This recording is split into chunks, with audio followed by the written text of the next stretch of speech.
财神爷就查到说，哇，他曾经发生一场车祸，他的灵魂掉在车祸现场。我们在进行这个仪式的过程里头，我们有感应到说，他的灵魂被一个灵魂抢劫犯把他抢走。信仰注重在人间，今天可以去规划天官五财神我老板。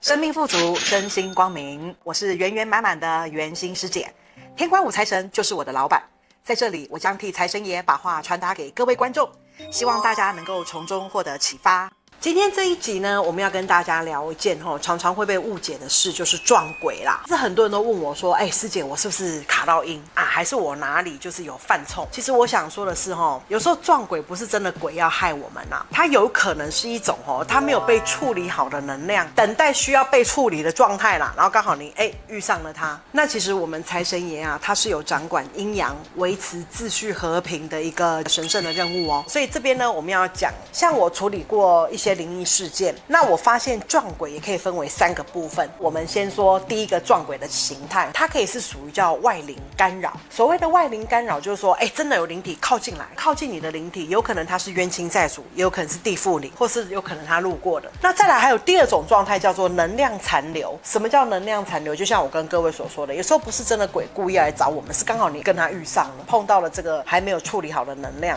有一些空间啊，它曾经发生过意外，那我们人进去身体就会出现反应。那再来还有第3个部分，叫自身的业力反射出来的，它有点就像我们潜意识里啊，还有一些没有解决的情绪啊，或是我们生活的一些状态还没有改善，成为一种因果业力那把这些内心的状态给放大了，我们以为是鬼的干扰，那其实是自己内在没有释放的东西。这个就请大家回去看 EP18， 有跟大家讲卡阴的事情。那所以呢，说到这边呢，就要分享一个真实的案例。是这样的，曾经有一位小姐她来请示财神爷，就是呢，她的身体是健康的，她也做过各种身体健康检查，可是每天只要一到了下午傍晚的时候，她的头就开始晕眩起来，然后浑身都觉得不对劲。刚开始我们都以为她是不是生活压力大啊？然后后来财神爷去查她问题，发现到的确她的3魂7魄，她的灵魂是不完整的，所以让她产生了这么多不舒服。所以呢，财神爷就查到说，哇，她曾经发生一场车祸，她的灵魂掉在车祸现场。那后来这小姐被财神爷点到之后，她觉得哇很不可思议，然后呢，她就也请求财神帮忙，让她把她所有的灵魂可以完整的回来。那于是呢，我们就去到这一位小姐曾经发生过车祸的这个地方的现场。那在现场的时候，财神爷帮她做招魂，也就是说财神爷帮她把破碎的灵魂要捡回来。那时候呢，财神爷就在现场，我们在进行就是这个仪式的过程里头，我们有感应到说她的灵魂被一个灵魂抢劫犯把她抢走，也就是说她不肯释放那个灵魂。财神爷在这个事情的描述都是手写下来，写成诗。财神爷还讲说，这个灵魂抢劫犯他说这个灵魂呢是他的，他不放这个灵魂走。然后那时候我们都觉得好可怕怎么会遇到这种事情？因为这个小姐纯粹就是身体不舒服来找财神，财神精准预言到她曾经出车祸，而且她车祸的现场我们来到这边了，然后呢灵魂还不愿意被释放。我们那时候在旁边协助的人，我们都觉得太可怕，怎么有这种事情？也请财神爷慈悲帮忙让整件事情可以化解。后来呢，我们大家都以为是恶灵，然后我们就想说好吧，我们就稍后财神爷，等财神爷告诉我们之后怎么做，我们再进行下一步。财神爷就在灵界跟这个灵魂抢劫犯在交手。后来呢，隔一下子之后，财神爷又开始回文指示，他说来，现在他已经把这事情处理好了。原来呢，这位抢劫这个小姐的这个灵魂抢劫犯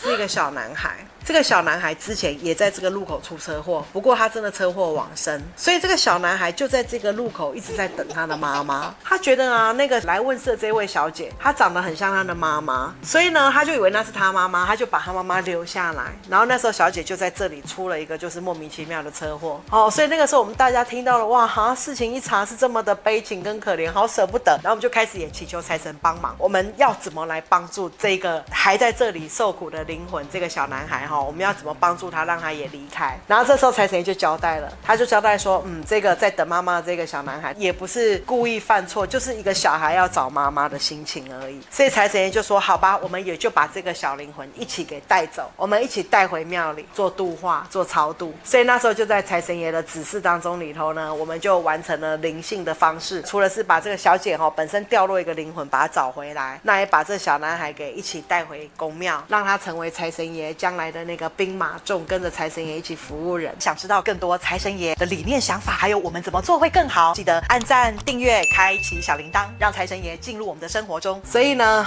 我要提到就是说，关于这个故事啊，其实一开始我们大家都好害怕，觉得怎么这么恐怖，有灵魂抢劫犯这种东西。但是原来后来查的结果是，这个小男孩在等他的妈妈来找他，来接他，他误以为这个就是他的妈妈。后来呢，我们这一件事情呢，我们发现财神爷在处理这个鬼魂的状态他是用沟通的，而不是驱离哦。他好好的了解问题所在，也不是斗法，他想知道说到底发生些什么会有这样的问题。就像有时候我们卡住的灵魂其实是愿意被拯救的，就像那个小男孩，他也不是恶灵啊，只是没有一个人理解，没有人懂。哇，原来这边发生事件的男孩，他往生之后，他的灵魂还在现场。那当然最后财神爷安抚了他，我们把他带回宫里，那也成为财神爷的兵将之一，也让他可以修行，可以有依靠。那从这个事件这个仪式结束之后，我们的这一位小姐她再也没有头晕了，然后也就开始过上她正常的生活。好，这是我们曾经有过的例子。后来在整个仪式结束过后，我们就在讨论说，其实我们发现财神爷的捉鬼好温馨哦，因为这个过程里头没有残暴，也没有恶狠，也没有法术斗法，都没有，全部都是理性协调跟沟通出来的美好结果。我所认识的财神爷啊，每在他的抓鬼的过程里头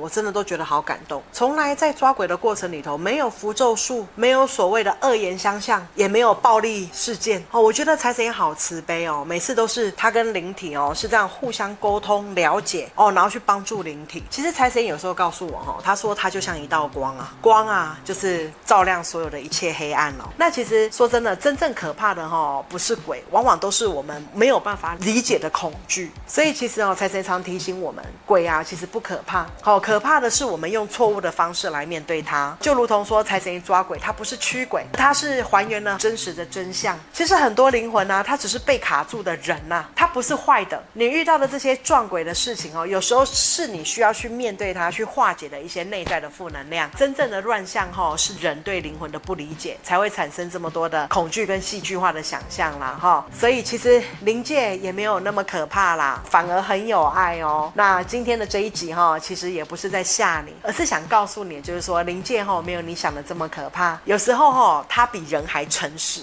有的时候他们只想被理解。如果你可以愿意多一点的信念，然后少一点的误解，其实灵魂跟灵魂之间我们还是可以彼此和平共处的啦。那这一集就在这边告个结束咯再见咯。好，或者说可能我们春娇现在醒了，在靠近我不是，最主要是这边要跟痛痛痛从小就被叫来就是缺名牌，因为我的亲戚真的都有，因为我给他的名牌中了啦所以一路也延续了2-3年也算是报答他啦。当初也是有对我的养育之恩，用我的灵力报答他这样。